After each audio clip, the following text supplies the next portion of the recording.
Il faut absolument que je vous raconte cette anecdote. C'était il y a quelques années, j'étais avec une ex, on était sur le canapé en fin de journée et on regardait un épisode de Dragon Ball Z en japonais, parce que moi, je regarde en version originale avec les sous-titres. Elle parlait pas japonais, mais je lui imposais ça. Regardez les choses en japonais, c'est très très bon pour l'écoute, pour vous habituer à écouter du japonais. Et mon ex, elle me dit, on avait à l'écran Sangoku et Sangohan, pour ceux qui connaissent pas, hein, c'est des personnages de Dragon Ball Z, c'est le père et le fils. Et elle me dit, c'est débile, parce que pour Sangohan, ils ont repris exactement la même voix que pour Sangoku, ils se sont pas fait chier.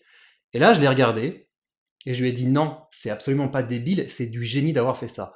Pourquoi c'est du génie? Parce qu'en fait, en japonais, il existe plein de manières différentes de s'exprimer. En français aussi, on a plein de manières de s'exprimer, on ne dit pas tous les choses, les mêmes phrases de la même manière, selon son comportement, selon sa personnalité, son niveau de langage, etc. Mais en japonais, on a vraiment, beaucoup plus qu'en français, beaucoup plus d'outils pour personnaliser ses propos, pour personnaliser sa manière de parler, et le personnage de Sangoku et Sangohan, ils ont une personnalité complètement différente. Sangoku, c'est un personnage qui est ce qu'on appelle campagnard en japonais, hein, qui a vécu à la campagne. Alors, au Japon, on a vraiment le stéréotype de la personne à la campagne qui parle mal. C'est pas forcément vrai aujourd'hui au Japon, ni d'ailleurs ailleurs dans le monde.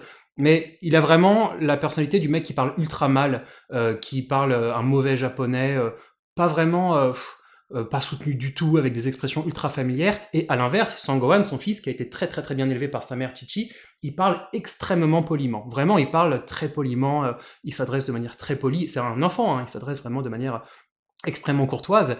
Et c'est très très drôle parce que du coup, on a le père qui parle de manière extrêmement familière, même étant adulte, hein, et l'enfant qui parle de manière extrêmement courtoise. Et en fait, là où c'est génial d'avoir récupéré, d'avoir gardé la même voix pour les deux, c'est que on était habitué jusqu'à présent à entendre la voix de Sangoku. Donc la doubleuse, c'est Masako Nozawa, hein, c'est une doubleuse japonaise qui double Sangoku. On était habitué à entendre sa voix parler de manière extrêmement familière, et en fait, on entend maintenant la même voix parler de manière extrêmement polie, et en fait, en ça, c'est génial, parce que si les deux personnages avaient parlé à peu près de la même manière, si c'était exprimé à peu près pareil, ils auraient pris un autre doubleur, parce que oui, effectivement, c'est pas la même chose. Mais là, le fait que les deux personnages soient vraiment l'opposé l'un l'autre en termes d'élocution, de manière de parler, c'est du génie d'avoir pris la même voix, parce que du coup, on a vraiment une même chose, avec, excusez-moi, j'ai ma chaise qui se désagrège, ça met des petits trucs sur ma main, excusez-moi. On a vraiment les deux pôles d'une même chose qui sont complètement opposés, et c'est génial d'avoir pris la même voie. Pour vous donner un exemple, c'est comme dans Les Visiteurs. Vous savez, dans Les Visiteurs, pour ceux qui ont vu un vieux film français absolument exceptionnel, on a Jacouille, qui est ce qu'on appelle un gueux du Moyen-Âge, un paysan du Moyen-Âge, et quand il arrive dans notre époque actuelle, il rencontre son descendant, qui est ce qu'on appelle un nouveau riche, qui est extrêmement précieux, extrêmement maniéré, qui parle très très bien, etc. Et là, encore une fois, vu que c'est deux personnalités complètement différentes, ils ont gardé le même acteur. Et ce qui est génial, c'est qu'à l'écran, c'est Christian Clavier, on a deux fois le même acteur qui joue deux rôles complètement différents. Et bah pour la voix de Goku et Gohan, c'est génial d'avoir gardé la même voix parce qu'on l'entend parler très très très de manière très familière et on l'entend de parler de manière très courtoise. Et c'est ça qui est exceptionnel. Et en japonais, on a comme ça ces manières de personnaliser la manière de parler. Donc par exemple, ça peut passer par le pronom personnel. On a différentes manières de dire je en japonais, de se dire, de se nommer soi-même, de dire je. On a différentes manières de tutoyer ou de vouvoyer son interlocuteur, où on va pouvoir choisir entre utiliser ou non la forme polie des verbes ou différentes formules de politesse. Et du coup, voilà, Akira Toriyama, le mangaka de Dragon Ball, il s'est amusé comme ça à créer deux personnages très, très opposés, et quand ils ont adapté ça en animé, je pense que c'était un choix génial de garder la même voix pour comme ça montrer deux facettes d'une même voix. Je trouve que c'est une super bonne idée. Et ce truc, ça se retrouve pas que sur Goku et Gohan, ça se retrouve aussi sur Trunks. Alors, Trunks, c'est différent. Trunks, c'est un personnage qui vient du futur.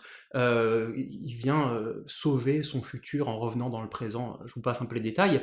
Et en fait, c'est un gars qui a eu une enfance complètement torturée. Il a vu tous ses proches se faire tuer. C'est un peu le dernier espoir de l'humanité. L'humanité, on ne sait pas trop s'il reste beaucoup d'humains sur Terre à son époque d'ailleurs. Et du coup, c'est un mec qui a jamais connu son père, qui est vraiment et puis surtout qui porte tout l'espoir de l'humanité sur ses épaules. Il est extrêmement renfermé, il vient dans le présent, il connaît pas les gens, du coup il a beaucoup d'admiration envers eux parce qu'il vient chercher l'aide, etc. Pareil, il est poli, il est extrêmement bienveillant dans ses propos, et quand le même Trunks naît dans notre époque à nous, pour ceux qui connaissent pas Dragon Ball, c'est pas grave. En gros, l'enfant Trunks, donc le Trunks qui n'est pas du futur, mais du présent, qui lui a grandi dans un monde où tout allait bien. D'ailleurs, c'est un enfant complètement pourri gâté, c'est le fils de la famille la plus riche du monde. Dans sa chambre, il y a plein de jouets, etc. Son père, c'est un des mecs les plus forts de la Terre. Sa mère, c'est la femme la plus intelligente du monde. Enfin, c'est l'enfant pourri gâté par excellence. Tout va bien dans sa vie.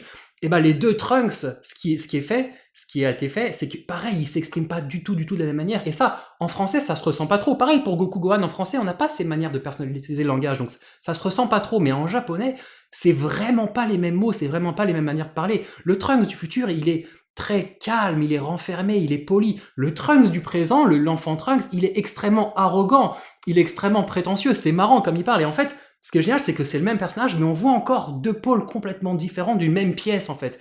Et en ça, c'est génial, parce que la langue japonaise, elle permet comme ça de personnaliser le langage et de créer comme ça ce genre de jeu qu'on n'a pas forcément en français. Vous voyez, en français, on peut pas vraiment faire comme ça de véritables différences. En français, par exemple, la phrase « je suis un terrien », on peut pas, selon la personnalité du gars, on peut pas la dire de 20 000 manières différentes. En japonais, on peut la dire de 20 000 manières différentes, véritablement. Et c'est ça qui est exceptionnel. Donc voilà, ça c'est génial, ce qui a été fait, l'écriture de toute façon des personnages dans Dragon Ball Z, Dragon Ball, le manga, c'est un truc vraiment exceptionnel. Quelques petites anecdotes. Sangoku, quand il se transforme en Super Saiyan, il change aussi en japonais sa manière de parler. En français, je sais pas si ça se ressent, peut-être qu'il a l'air un peu plus agressif, mais en japonais, il n'utilise pas les mêmes mots, il n'utilise pas la même manière pour dire « je », quand il est normal, il dit « ora », quand il est en Super Saiyan, il dit « ore », ce qui est un peu plus agressif, et puis surtout, quand il tutoie les gens, quand il est normal, il dit « ome », et puis quand il est en Super Saiyan, il dit « kisama », ce qui est vraiment beaucoup plus agressif. Donc voilà, même sur un même personnage, quand il devient Super Saiyan, vous savez, le Super Saiyan sanguinaire, je ne sais pas exactement comment il s'appelle, quelqu'un qui a la haine, etc., et ben il change sa manière de parler. Et ça, c'est génial. C'est vraiment des manières de personnaliser le langage, d'écrire les personnages qui font que c'est exceptionnel. Un dernier exemple, Freezer, le personnage de Freezer, le tyran maléfique, etc. En japonais, pareil, je sais pas si ça se ressent en français. Moi, quand j'ai lu le manga en français, je l'avais pas forcément ressenti, mais en japonais, il parle extrêmement poliment, en fait. Genre, c'est un grand méchant, et il parle de manière très courtoise, très polie. Et en fait, ça lui donne un aspect extrêmement sadique, et c'est absolument génial. Genre, à un moment, il dit un truc du genre, il arrache le bras d'un personnage qui est déjà en train de crever par terre, donc déjà, vas-y, et en fait, il lui dit me ferais-tu l'honneur de m'autoriser à t'arracher le bras, un truc comme ça, enfin, il lui demande de manière extrêmement polie, et en fait, et après il le fait, et ça le rend extrêmement sadique, en fait, et en ça, tyrannique, vous voyez, et en ça, pareil, l'écriture du personnage est absolument géniale, grâce aux outils de la langue japonaise qui permettent de vraiment personnaliser le langage, personnaliser les propos des gens. Donc voilà, si ce genre d'anecdote vous plaît, si ce genre de choses, de personnalisation de la langue japonaise vous plaît, je vous recommande mon cours qui s'appelle les pronoms personnels japonais, dans lequel je fais la liste de tous les pronoms personnels, donc par exemple toutes les différentes manières de dire j'en ai mis une dizaine, selon la personnalité, selon si on va être plutôt sûr de soi, selon si on va être plutôt timide, selon si on va être plutôt poli, selon si on va être plutôt vieux. Il y a plein de manières de dire je, juste le mot je en japonais, et du coup, même sans forcément apprendre le japonais, même sans forcément suivre le cours, et ben rien que d'analyser, de prendre connaissance de ces différentes manières de dire je, ça permet de comprendre beaucoup mieux les mangas, les animés qu'on va regarder en fait. C'est tout simple, vous prenez, je sais pas, l'Attaque des Titans, de savoir que Eren, il va dire je de telle manière, Armin, il va dire je de telle manière, Levi, il va dire je de telle manière.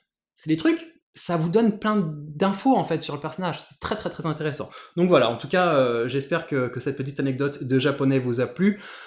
Continuez de bien travailler, n'oubliez pas de vous abonner à la chaîne afin de ne manquer aucune leçon. Vous retrouvez toutes les actualités sur Twitter, Facebook, Instagram et TikTok. Quant à moi, je vous souhaite une très bonne journée et je vous donne rendez-vous au prochain cours ou pour une prochaine anecdote de japonais.